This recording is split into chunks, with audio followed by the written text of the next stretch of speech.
Hey everyone, Britta Albert here. If this is your first time here, I'm a spiritual transformational life coach.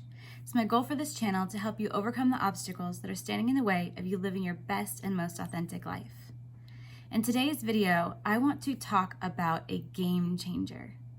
This is something that when I finally grasped this, it changed my entire outlook on life, and it helped me to find a courage to face certain things that I don't think I would have been able to do in that capacity before. And what that game changer is instead of saying, why is this happening to me? To start asking, what is this trying to teach me? And it seems like such a simple thing, but I'm telling you, when I say the word game changer, I mean it. This is not something light. If you really want to change the entire way that you look at life and the entire way that you handle situations, the entire way that you face fear and the uncertainty and the unknown, this is one of the best things that you can do. Now, when I was probably 12 or 13 years old, and I had this desire in my heart, and this was back when I was at the Christian private school that I was raised in. I prayed and I asked God for wisdom. And at the time, I wanted God to wave this magic wand and boot me on the head and be like, boom, here you go, you have wisdom now, all of everything in the world. But I thought about it when I was a kid, and I don't know, I'm so grateful that I had this awareness when I had little awareness, if any, at that time of my life. But I thought about it, and the reason I wanted wisdom was a little bit selfish. Again, I was a child. But I thought about it, and you can have all the money in the world, or you can have a career that you love, or you can have the love of your life, or you can have the family that you've always dreamed. But I wanted wisdom, because I felt like if I had wisdom, that if I could only ask God for one thing, I don't know why I thought I could only ask God for one thing, but if God was a genie and I could only ask God for one thing, I wanted to ask for wisdom, because I felt like if I had wisdom, then I could have everything else. And so that has been a repeating thing throughout my life. It's been a reminder, it's been a theme.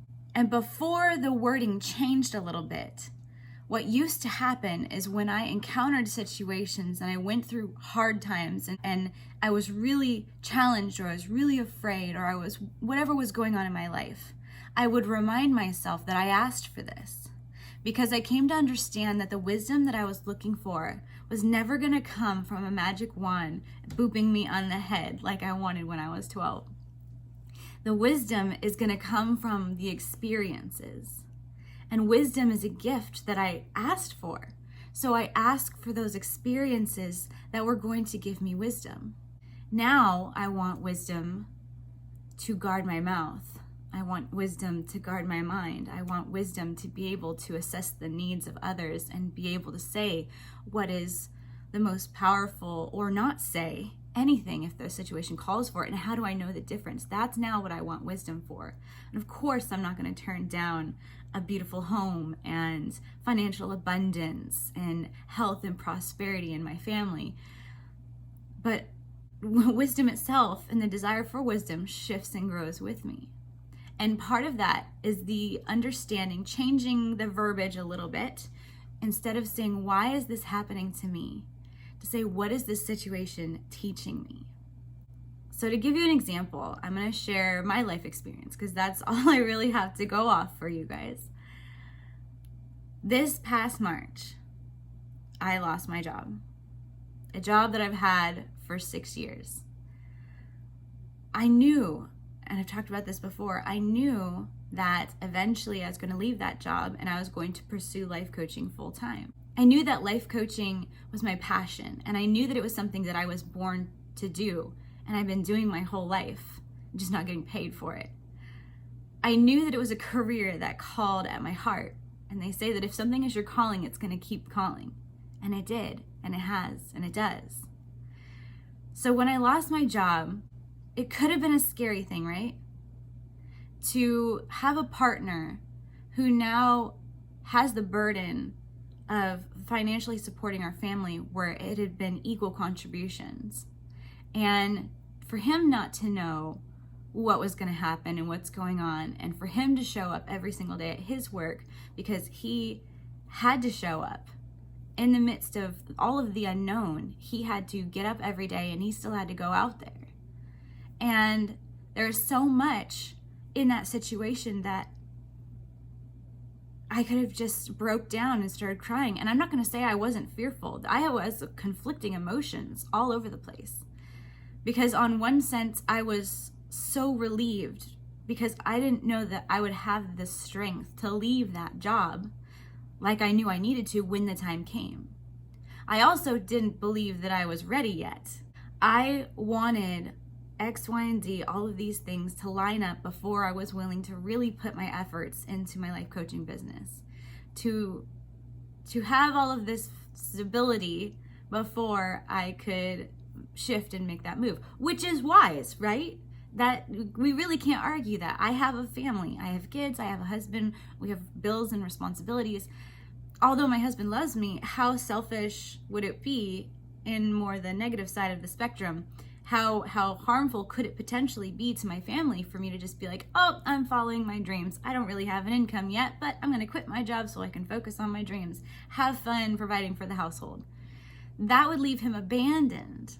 That, to me, was not wise. So I would not do that to my husband. I would not do that to my family. I would not do that to myself. So losing my job was a little bit scary because I didn't feel like I was ready to make that leap yet. I didn't have at least the financial part of it to make that leap yet. Thankfully, I am one of the very lucky people that was able to get unemployment throughout that. And that answered that question for me. So all of these things that I was using it as an excuse to not pursue what I was being called to pursue, life kind of came and intervened for me. And instead of saying, why did this happen to me? Why did I lose my job? What's going to happen to us? Oh, woe is me. I saw it as a teachable moment. And I saw it as, this is what surrender looks like. To know that you do the best you can as far as the actual action points that you take towards whatever your goal is, whatever your drive is, whatever your passion is, whatever your calling is that you feel led and called to do. You take those action steps, you get the education, you do the groundwork, you start building your brand, whatever it is. And you allow things to come and move and shift different parts of life into place for you. And what that taught me was the beauty of surrender, letting go of the control. Yes, I'm going to do marketing, and I'm going to make videos, and I'm going to schedule phone calls, and I'm going to get my website up and running. All of these things I can do. But one of the things I couldn't do is I couldn't make that job my job again. I couldn't go out there and find a job that's going to pay me exactly what that job paid me right now or right then. Everything was shut down. It was not realistic. But instead, this opportunity, this teachable lesson was meant for our highest good, not just mine, but my husband's and our family. Because I have become a better mom, and I have become a better wife. And am I perfect? Absolutely not. There are still many things I could do to make my husband's life better and easier, and same for the kids. But I will tell you one thing that I have now that I didn't have then, that I didn't even realize was so depleted, and that was my energy and my presence. Even when I was home from work, I was so mentally depleted that I could barely give my joy, not my authentic joy. I gave what I had. I gave everything I had. But I couldn't make joy come where there was no joy. And now I feel I'm completely different. I've had this time to rejuvenate myself, to practice self-care, and to really focus on my business and my family. And if I think about it and I'm really honest with myself, how can I build a coaching business if I could barely be present for my family? How could I have been present for my clients? It's not to romanticize the idea of, oh, well, just go quit your job so you can focus on your dream job. That's not what I'm saying, because that's not what even happens. But it was understanding that situation, that moment that happened, it was a teachable moment for me. What could I learn? If there was nothing for me to do, I couldn't do anything about the fact that I didn't have a job anymore. I couldn't do anything about that particular job, getting that specific job back, okay? So what could I do about it? Yeah, I can start looking for other jobs, and I did. Immediately, I started applying for other places. And I did all the things that I could do, started focusing on my business, like I said. So what else, what is there for me to learn? And it was that surrender. And not just the surrender, but the trust. Because here's the difference between intent and expectation. Because it really kind of goes hand in hand when you ask the question, instead of saying, why is this happening to me? To asking, what is this teaching me? There's a second part to it. There's the intention of, I'm going to trust that this is working out for my highest good. I'm going to trust that this is teaching me something. But an expectation would be, it's going to look like this, X, Y, and Z. And when we set expectations, we're blocking the flow of what could come to us. And if I were to set the expectation, my intention was, we will financially be provided for. My expectation could have been, it's going to come in the form of another job.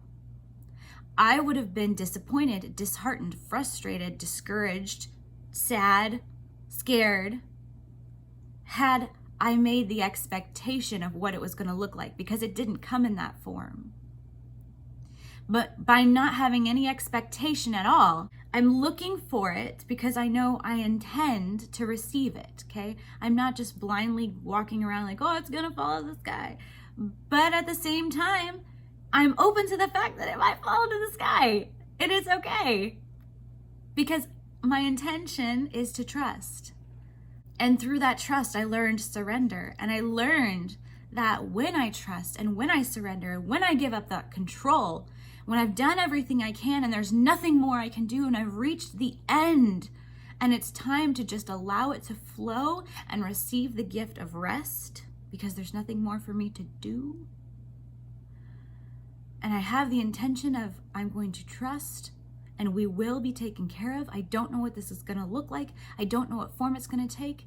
Every single time it's going to look different. The universe has an unlimited span of creativity. It will never come the same way twice. Never. It's always going to look different. And the more open you are of how you can receive that, the more fun you're going to have, for one, and the more opportunities you're opening to be presented with. If you are waiting for a check to come in the mail and you get rid of your mailbox, how can you receive that check? You're hoping that maybe they'll bring it to your doorstep, maybe. But the more mailboxes you have, the more opportunities for that check to show up in one of them. That's the difference between intention and expectation. Don't expect, but do intend. And expect to receive it, yes, but don't have the expectation of what it's going to look like, what form it's going to be in, how much, whatever. Just, even if you find a penny on the ground, thank you. Thank you, universe. Thank you, God, for providing for me. Every time I look at coins on the ground or dollars on the ground, I think of manna and how the Israelites were provided with food in the desert. And it might not be much, but it's what you need in the moment. It's survival because you are taken care of. If you got something out of this video today, please give this video a big thumbs up. And also, if you think of somebody who needs to hear this message, please share this video with them and help us continue to grow this community. I love you guys so much. I hope you have a great day, and I will see you next time.